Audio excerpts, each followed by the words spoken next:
Ilang ruta sa Metro Manila na dinaraanan pa naman ng maraming manggagawa at estudyante ang posibleng mawalan ng traditional jeep pagsapit ng Pebrero ayon sa grupong Piston. Marami kasi ang hindi pa consolidated na requirement sa PUV Modernization Program.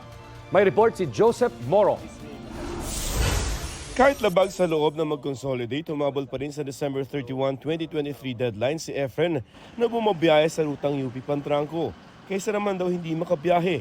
Makabiyahe man lang kami kahit 1 year, di ba? Kahit paano, kaysa naman sa walang-wala na talaga. Makakabiyahe pa rin si Efren pagsapit ng February 1 nang hindi nangangambang huhulihin ang LTFRB. Ang ilang jeepney dumaraan sa UP campus hindi pa rin consolidated ayon sa Student Council ng UP Diliman.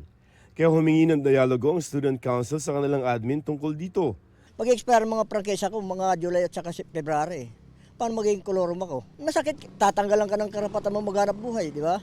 Problema ito ayon sa grupong Piston lalo't may mga rutang mawawalan ng tradisyonal na jeep simula February 1. Ngayon pa lamang ay talagang makikita na natin kulang yung public transport. No, talagang makikita natin yan sa panahon ng lasawar.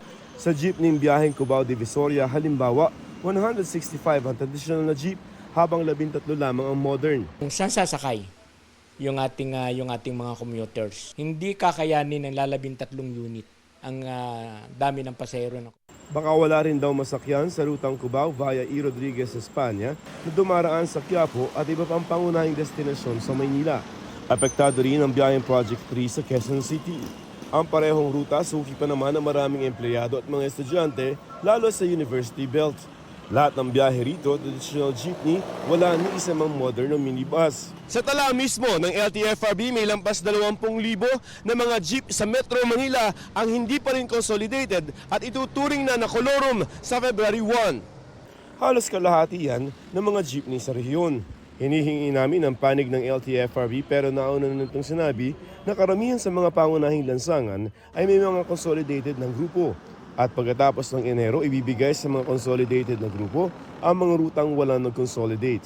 Wherein these routes na merong less than 60% or zero to be given to another entity, either a cooperative or corporation, for them to assume that route para po makatulong sa mga mananakay.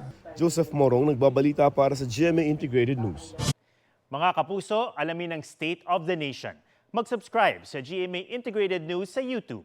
Sa ating mga kapuso abroad, samahan nyo kami sa GMA Pinoy TV at sa www.gmanews.tv.